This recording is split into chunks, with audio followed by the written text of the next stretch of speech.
Powered by the Montana Television Network.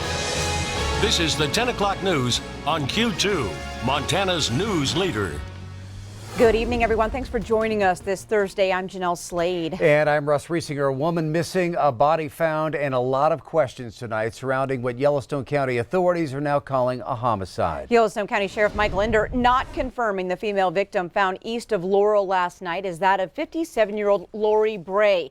But the search for the missing Laurel woman has been called off. Tonight, Sheriff Linder telling Q2 no arrests have been made, but investigators have questioned several people and are obtaining search warrants for phones and surveillance cameras. An autopsy to officially confirm the identity of the body found last night is scheduled for tomorrow morning. Now, the woman's body was found by an ATV rider in a wooded area near the intersection of Yard Office Road and Ridge Drive. Detectives cleared that scene around noon today. Now, the search for Bray has been suspended because Linder says it would likely yield no new results. Bray was last seen leaving the Cedar Ridge Casino at 315 South First Avenue around 12:30 Tuesday morning. Her vehicle was found later that morning at the intersection of Buffalo Trail Road and Laurel Airport Road near the Yellowstone National Cemetery. Searchers combed the area Wednesday with no avail. The body was discovered Wednesday evening about 2 miles away from that search area. A Western Montana man accused of shooting 3 people in Missoula and then ambushing Montana Highway Patrol Trooper Wade Palmer about an hour later was hoping for suicide by cop. That information revealed today in a Missoula courtroom. Jonathan Bursch is charged with homicide in the death of Shelley Hayes, who died on scene. Bursch is not currently charged with the death of Julie Blanchard, who died 3 months later. Julie's son Casey Blanchard and Trooper Wade Palmer were both critically injured in that March 14th shooting spree. During today's hearing, prosecutors showed Burch made posts online during the manhunt admitting to the crime and other posts hoping for suicide by cop. Another part owner in the Colstrip 3 and 4 power plants has unveiled plans to reduce its reliance on coal-fired power. PacifiCorp's new long-term energy plan calls for large investments in new wind and solar resources, while at the same time retiring Colstrip units 3 and 4 in the year 2027 instead of 2046. PacifiCorp is among 6 utilities that own a share of Colstrip units 3 and 4. Just last year, Washington State's Puget Sound Energy won approval to speed up its recovery costs for 3 and 4 by the end of 2027. PacifiCorp's 20-year energy plan also calls for investing in more than 1,900 megawatts of additional wind generation and 1,400 megawatts of new solar projects in Wyoming by 2024. Well, it's been nearly 2 months since a hailstorm wreaked havoc across Yellowstone County. Some of the victims still needing help with insurance and contractors. Q2's David J. has more on a public meeting held tonight designed to do just that. David? Russ, Jeanelle, the state auditor's office has advice on protecting against insurance scams. A lot of the advice centers around knowing what's in the policy, staying alert, and asking questions. About 70 came out to the meeting tonight at the Billings Public Library. The library staff invited experts in compliance and fraud from the state auditor, Commissioner of Security Insurance Office. Many had questions about filing claims, hiring contractors, and getting the work done. The insurance office's advice is to hire a reputable local company. If he puts a roof on for you, he's going to be there next year if it leaks to come back and fix the problem or stand behind his work, if you will. The same thing with, siding or gutters or any of those. The local guys that have been around for a while are sometimes your best bet, your smartest bet. And Sharon Rachetti says her office has been busy in the fall. That will drop off a bit in the winter, and then we'll get busy once again in the spring when homeowners work to make those repairs. And a link for more information is on our online story at KTVQ.com. Jeanelle, Russ?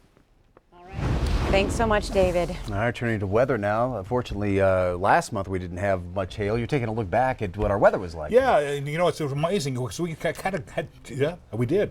We had kind of a warm month is what I'm trying to say. Let me show you the numbers. We take a look back at September, and here you go. The average temperature was 62.4 degrees, which turned out to be 2.1 degrees warmer than normal. And when it comes to precipitation, we had a lot of that slow, steady rain stuff in September. So we wound up at 3.24 inches, which was almost 2 inches ahead of normal. It turned out to be the 5th wettest September on record. And we even on the last day of the month, we had 1/100th of an inch of snow. But actually, that was actually a little bit below normal. We normally have about 1 inch of snow, so we're a little bit below normal in that department. And so now as we move into October, we're probably going to see some more scattered showers moving in, and even looks like things will start to get back to what is normal for this time of year. We'll have more about that coming up in a few more minutes.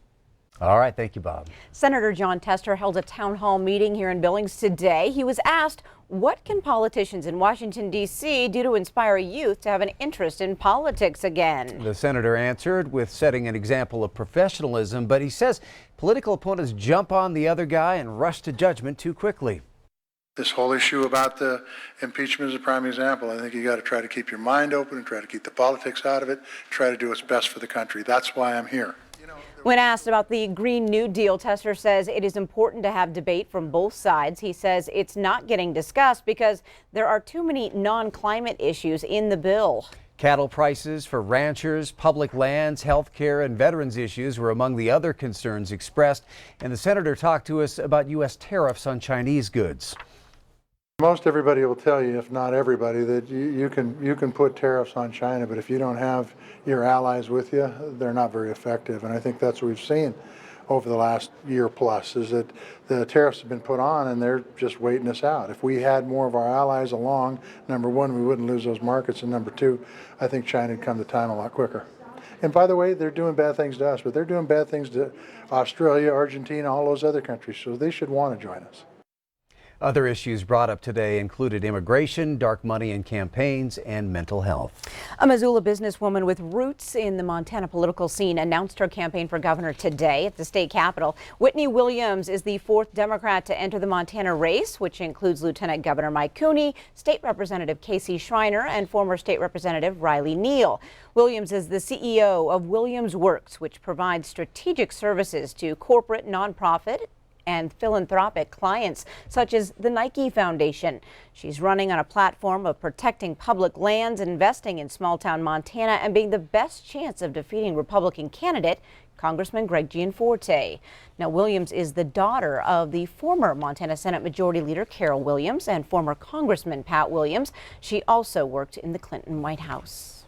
Well, when you think of therapy, horses are not usually what comes to mind. Q2's Jenny Fick headed to Horses Spirits Healing to hear about big steps being taken to look after and encourage veterans. What began as a facility for Rocky Mountain College equine students, Horses Spirits Healing has morphed into a form of therapy to help veterans. Been raised around horses all my life, so I realize the value of horses in therapy. Rather, you just feel better when you're around one. Senator Steve Daines stopped by in celebration of securing a grant from the VA to assist veterans. We've been working hard in making requests for getting grants from the VA. We were successful in getting a nice grant just this week. The $75,000 grant will go toward mental health counseling and assistance for those with physical disabilities or other war-related injuries through equine therapy.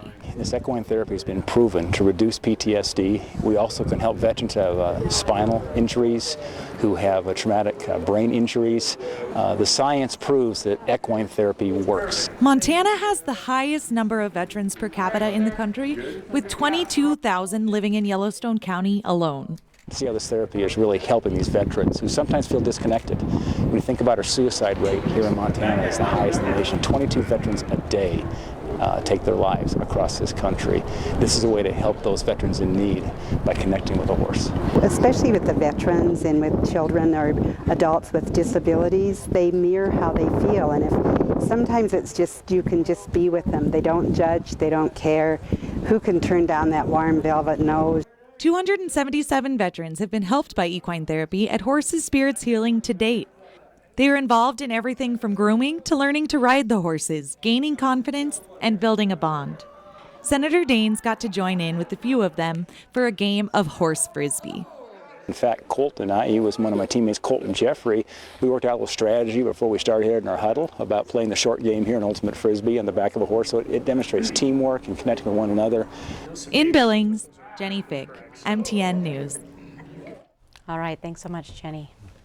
And Horses Spirit Healing is located northwest of Billings on Highway 3. You can visit ktvq.com for more information.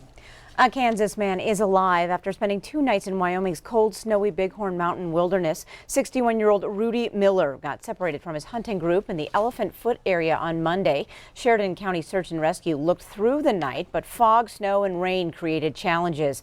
On Tuesday, a Wyoming National Guard helicopter was also forced back to the airport due to that weather.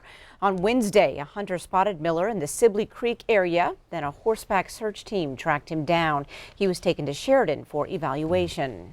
The First Lady became a traveling landmark in Jackson today with a lot of company promoting her message of the importance of social, emotional, and physical well-being. Melania Trump saw some beautiful sights alongside students in Jackson and Teton, Wyoming. First Lady said today was full of adventure and thanked the Boy Scouts for their commitment to public service and protecting our historic national treasures. MTN will be there with the First Lady in Yellowstone tomorrow as she continues her trip. Still to come on tonight's Q2 10 o'clock news, 18 people have now died and more than 1,000 more are sick, and doctors say it's from vaping. Plus, Great American and Brew Festival go together like a pint at the end of the day. We'll check out that event. And in sports, Senior and West take it down to the wire in volleyball. Scott shows us how it ends. You're watching MTN News with Jeanelle Slade and Russ Riesinger. Storm Tracker weather with Bob McGuire. And sports with Scott Breen. This is the 10 o'clock news on Q2, Montana's news leader.